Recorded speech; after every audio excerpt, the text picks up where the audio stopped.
볼게. 가의 내용을 요약하고, 일단 첫 번째 우리한테 던져진 과제는 요약이야. 그러니까 가 읽을 때 정말 핵심적인 내용, 정말 간결하게 줄일 줄 알아야 된단 말이야. 뭐에 대한 언급이다, 뭐에 대한 내용이다, 뭐를 말하고 있다 정도면 충분해. 여기서 분량이 좀 만약 과하게 오가되면 뒤에 거 쓸 여력이 없단 말이야. 나의 내용을 활용하여, 역시 마찬가지야. 밑줄 친 대중문화의 힘에 대해서 논하시오. 논술하라는 거야. 그러니까 여기는 가를 읽고 나를 읽고 여기에서 각각 얘기하는 게 무엇을 말하는지 서로 연관성, 뭐 이걸 찾아내야 된다는 얘기야.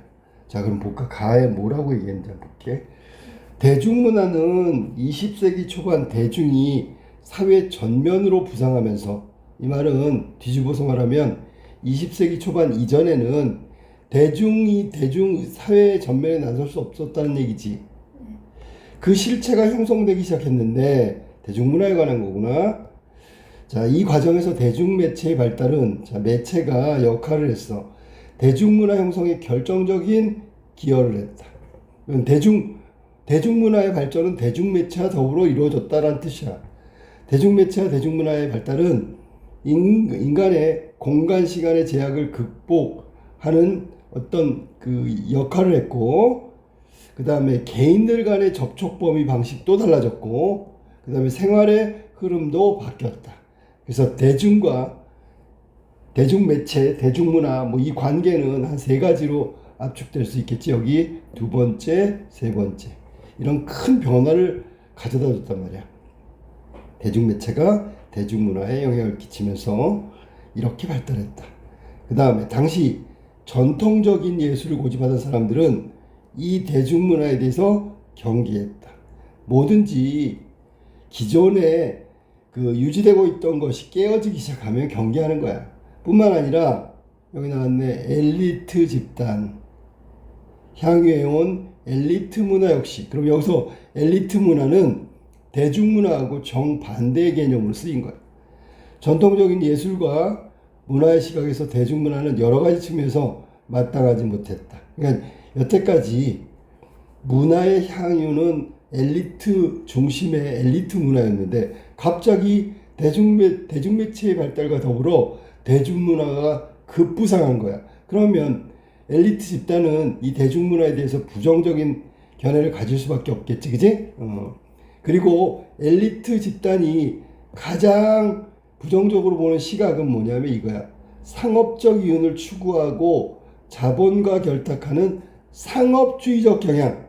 요 상업주의적 경향 때문에 마땅치 않은 거지. 상업적 이윤의 극대화를 위해서 대량 복제가 필연적으로 있을 수밖에 없다. 대량 복제가 왜 필요하지? 여기 말했잖아. 대중에게 문화를 전달하려면 과거에는 소수 엘리트 집단이 독점을 했단 말이야. 그러니까 대량이 필요 없어. 문화를 누리는 향유 계층도 극소수에 불과했단 말이야. 근데 대중문화가 되니까 대량으로 복제가 필요하지. 그러니까 대량 복제가 필요하니까 대량 복제할 수 있는 매체가 필요한 거야. 대중문화의 특징을 그대로 설명하고 있잖아. 대량 복제 역시 예술을 천박하고 저속하게 만드는 것. 자, 원래 예술은 이런 거지. 예술 작품이 훌륭한 이유가 뭐야? 그 작품만이 갖고 있다고. 그 작품만이 갖고 있는 건데 그게 대량으로 복제되면 어떻게 돼? 당연히 가치가 떨어지죠. 천박하다고 얘기하는 게 그거야. 상업성과 결부돼 있고요. 그런 일종의 예술이 돈벌이하고 비슷한 어떤 개념으로 전락해버리니까 천박과 저속이라는 평가를 쓴 거지. 한류가 막 기치를 올리던 시기 K-팝 아이돌 노래에 대해서 저속하다는 견해가 나오기도 했는데 이러한 인식 역시 대중문화에 대한 경계론의 연장선상이라고 볼 수 있다. 그런데 2016년 미국의 유명한 대중 가수 밥 딜런이 노벨 문학상을 수상하면서 대중문화, 대중가수, 이 품격 높은 노벨 문학상이라는 어떤 인류적인 극찬에 해당하는 그 상을 받았단 말이야. 대중문화의 어떤 그 가치가 이걸 기화로 해서 갑자기 급부상한 거지. 그러니까 대중문화를 더 이상 저속하고 천박하고 이렇게 상업주의적인 방식의 문화라고 폄훼할 수 없는 이런 상황이 됐단 말이야. 밥 딜런의 노래 가사가 아무리 시적이라고 하지만 노벨 문학상이라는 이 수상을 놓고는 세계 모든 문화계가 화들짝 놀랄 수밖에 없었다. 상당한 논란이 있었지만 대중가수, 대중음악, 나아가 대중문화의 힘을 인정하는 계기가 바로 밥 딜런으로부터 일어났다. 그럼 여기 지금 가제시문은 자 어떤 내용을 담고 있냐면 대중문화 초창기에 엘리트들이 바라보는 시선 혹은 엘리트 문화의 관계가 나왔단 말이야. 그리고 두 번째 내용은 초기에 전통적인 견해하고 갈등을 하고 그 갈등 과정 속에서 어쨌거나 굳건하게 대중문화가 발달한 거야.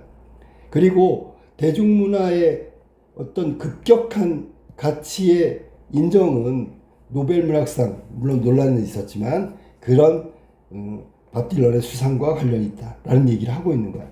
가제시문은. 자, 그러니까 대중문화 엘리트 관계 이런 부분 중점적으로 대중문화를 바라보는 엘리트들의 시각이라든지 갈등이라든지 이런 것들이 요약의 내용이 되는 거야. 자, 그럼 나로 한번 가볼까? 20세기 초 독일의 사상가 발터 베냐민, 이 사람은 전통적인 예술 작품이 지니고 있는 미묘하고도 개성적인 고유의 본질을 아우라라고 지칭했다. 원래 아우라라는 게 진품이 갖고 있는 어떤 그 카리스마, 뭐 분위기 뭐 이런 걸 말하는 거거든. 이 사람이 이제 전통적인 예술 작품. 그러니까 이거는 대중문화하고 좀 거리가 있는 거지, 그지? 예술 작품을 감상하는 순간은 시간 공간적으로 이례적이라는 거다. 이례적. 한 번이야, 한 번. 만약 연극을 본다면 이건 전통적인 어떤 예술 장르 하나니까 지금 내가 보는 연극의 장면은 내일 보는 그것과는 동일하지 않다. 어떤 개념으로? 시간 개념으로. 또 동시에 공간의 개념으로. 그러니까 어제 연극, 지금 보는 연극하고 내일 보는 연극은 피상적으로는 같은 걸지 몰라. 그렇지만 거기 안에 있는 내면의 디테일들은 완전히 다르단 말이야. 특히 물리적으로 시간은 당연히 분리가 되어 있는 거고 공간도 마찬가지야. 예를 들어 배우의 동선 혹은 뭐 그 연기 패턴 뭐 이런 것들은 공간 활용에 있어서 차이를 보일 수 있단 말이야. 그거 다르다는 얘기지. 따라서 예술작품은 그것이 원래 놓여있는 공간에서 일회적으로 감상되는 것인 만큼 감히 가까이 대할 수 없는 미묘한 분위기, 아까 아우라라고 그랬지? 신비스러운 자태로 나타난다. 자, 그럼 봐봐. 연극이 전통적인 예술 장르라면 요게 대중적으로 확 바뀐 게 뭐냐면 영화야, 영화. 그럼 영화의 특성이 뭐냐면 시간성, 공간성, 이게 뭐랄까, 영화는 연속해서 계속 볼 수도 있고요. 계속 상연이 가능하잖아. 근데 상연 내용이나 그 장면 모두 정확하게 계속 반복되고 있는 거잖아. 연극하고 완전히 다르지, 그지? 그럴 때 이제 대중 매체가 뭘까 그러면 영상기가 되겠지, 영상기. 지금은 이제 다른 걸로 바뀌었지만. 그러니까 대중문화가 확 일어나고 과거에는 볼 수 없었던 연극을 볼 수 없었던 대중들이 상업적인 어떤 그 면 때문에 발달했지만 영화를 통해서 예술 작품이 줄 수 있는 감동과 감흥 이런 것들을 아주 손쉽게 느낄 수 있게 됐단 말이에요. 그러니까 대중문화가 발전할 수밖에 없는 거지. 그런 얘기를 하는 거야 지금. 그러면 예술 작품이 지닌 이 분위기가 바로 아우라인 것이다. 연극의 아우라를 영화는 따라올 수 없다. 뭐 이런 거야. 그런데 산업기술사회가 도래하면서 예술 작품을 기술로 복제하는 일이 발생했어. 똑같이 만드는 거. 복제된 작품은 시공간하고 관계없이 무한재생될 수 있다. 금방 나 얘기했던 영화, 음반 이런 것들이야. 그 대표적인 예가 영화하고 음반이야. 화가가 그린 초상화가 이례적이어서 아우라를 지닌다면 사진 기술의 재현은 수많은 초상화를 만들어낼 수 있어. 똑같이 복제해서. 기술로 재현되는 얼굴 사진은 그렇지가 않다. 물론 이 사진도 초창기에는 예술로 치지 않았지만 나중에는 예술로 인정을 받게 되는 거야. 베냐민은 이러한 기술 복제에 의해 예술 작품이 지닌 아우라가 파괴된다고 했다. 그러니까 전통적인 예술 작품이 갖고 있는 그 분위기, 이게 다 깨져버린단 말이야. 이를 두고 진품성의 몰락이라고 할 수 있을 것이다. 그렇지. 진정한 의미의 예술이 몰락했다. 아우라를 몰락시킨 기술 복제로 그것으로 인해서 과거에는 누리고 싶어도 누릴 수 없었던 예술 작품에 대한 감상이 가능해졌다. 누가? 대중이. 아까 얘기했지만 소수만이 누렸던 예술 체험의 기회가 대중에게도 허락된 거야. 전통적인 예술의 아우라를 고집하던 사람들, 자 이거는 위에서만 하면 엘리트들을 말하는 거겠지, 그지? 이게 가나의 제시문을 상호 연결을 시켜야 돼. 자, 아우라가 파괴된 예술 작품은 저속한 것으로 배척된다. 위에 엘리트는 상업적이라서 저속하고 천박하다 그랬어.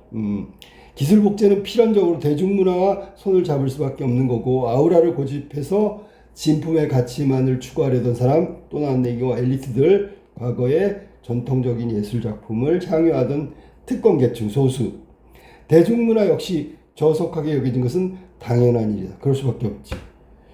우리는 지금 대중문화의 힘을 생각해야 되는 거야. 밑줄 친 거. 아우라가 파괴된 작품은 물론이고 당시 새롭게 등장한 사진, 영화, 대중가요, 이런 대중문화가 다소 가볍고 쉽게 감상되는 측면이 있는 것은 사실이다. 이게 뭐 대중문화의 특성이니까.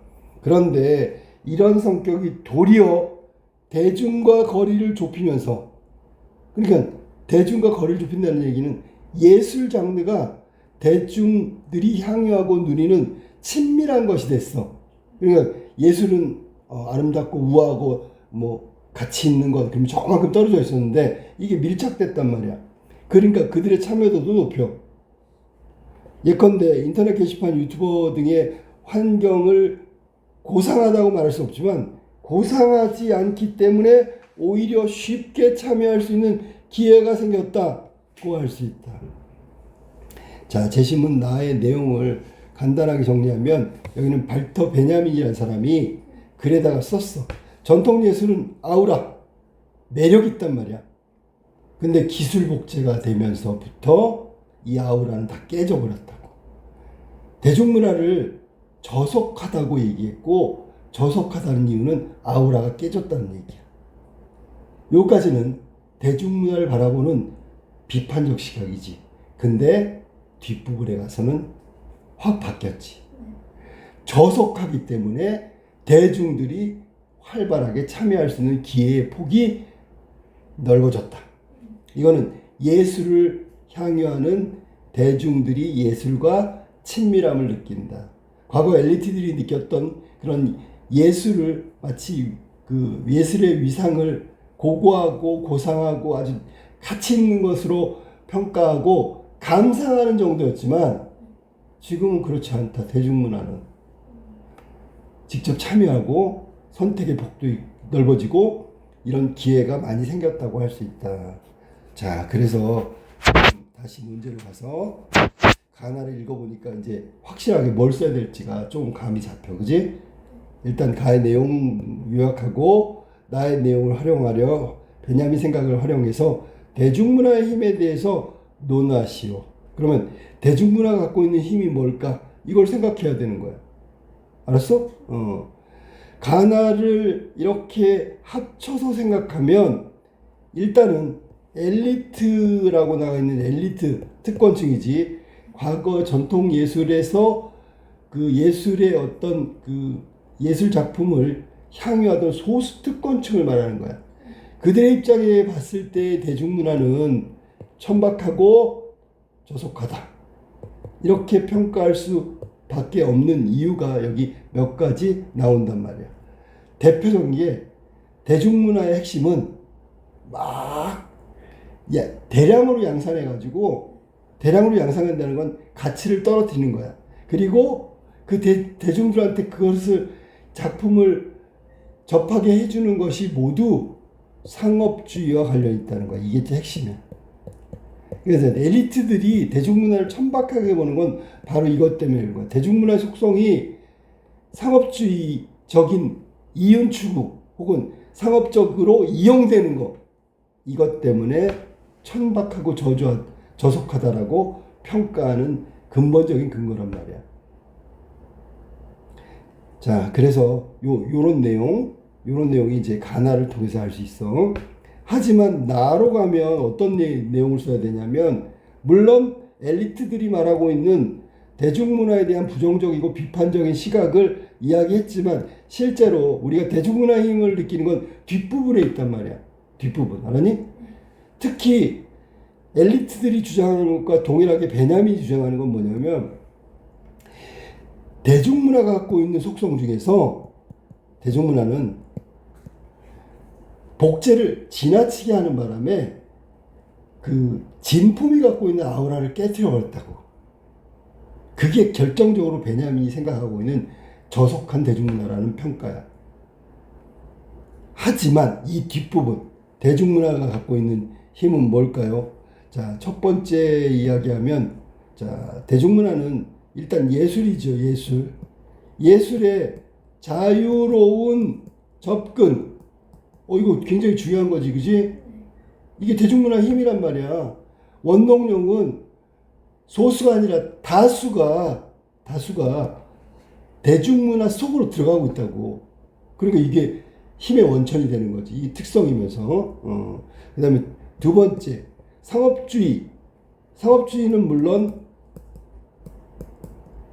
예술작품을 작품이 아니라 상품처럼 취급하는 거거든. 그러니까 솔직히 저속하지. 대신에 반대급부로 얻을 수 있는 건 뭐냐면 대중의 참여란 말이야.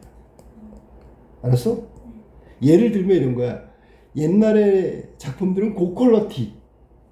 뭐 화가가 막 일생을 걸고 그림을 그리고 그 그림이 갖고 있는 아우라며 매력적인 부분, 이런 것들이 거기에 다 녹아있단 말이야. 훌륭해요. 그리고 작품 수도 별로 안 돼.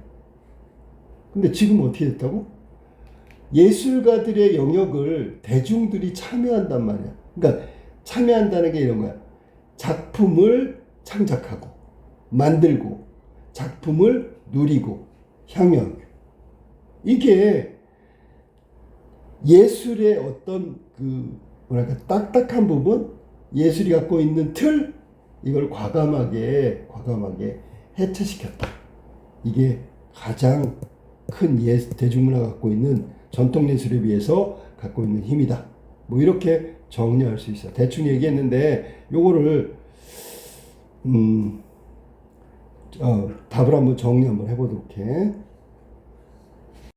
예시답안 잠깐 살펴볼게요. 글자 수가 얼마 안 되기 때문에 사실은 분량 조절이 문제야. 자, 가나를 읽고 가를 먼저 요약했는데, 가의 내용은 20세기 초에 전통적인 예술관에 기반한 소수 엘리트 계층이 대중문화를 바라보는 시선이야. 저속하고 천박하다고 배척을 했단 말이야. 이유는 뭐야? 그랬더니 이거야. 상업적 행위에 기반한 것이 대중문화다. 상업주의, 우리가 흔히 얘기하는 돈과 결부된 돈벌이 수단. 예술이 고고하고 가치 있는 건데 돈벌이, 그 전에는 없었단 말이야. 그래서 배척했단 말이야. 자본과 결탁한 면에서 대중문화는 이윤 추구라는 상업적 행위는 본질적으로 예술과 멀기 때문이다 라고 생각한 거야. 나의 베냐민은 기술적 복제가 대중문화의 핵심인데, 그게 바로 복제 기술은 예술작품, 여기서 전통이겠지, 그치? 전통적으로 우리가 가치 있게 생각하는 예술작품의 아우라마저 파괴했지만, 그 파괴가 오히려 대중의 참여라는 새로운 기회로 확대됐단 말이야. 대중과 예술의 거리가 한층 좁혀지는 결과를 만들었다고. 그리고 또 하나는 그것 때문에 이어지는 것이 대중문화, 상업적으로 저속함에도 불구하고, 이거는 상업적으로 저속한 걸 빼고 말할 수 없는 거지. 대중문화 자체가 상업적인 거니까. 그걸 기반으로 하고 있고 특성이니까. 하지만 대중들 적극적인 참여, 이거는 충분한 문화적인 의의가 있다, 가치가 있다라는 것을 이야기하면서 대중문화의 힘이라는 게 바로 이런 대중들의 참여 기회 확대, 그 다음에 여기서 이제 창작과 향유라는 두 가지 모두 자유롭게 예술의 영역에 접근할 수 있다. 뭐 그런 내용의 답안지를 작성하면 되겠어. 분량을 해봤더니 이게 뭐 300자 좀 넘어서 끝났는데, 여기다 이제 마무리하면 한 문장 정도 더 쓰려면 쓸 수도 있겠지, 그지?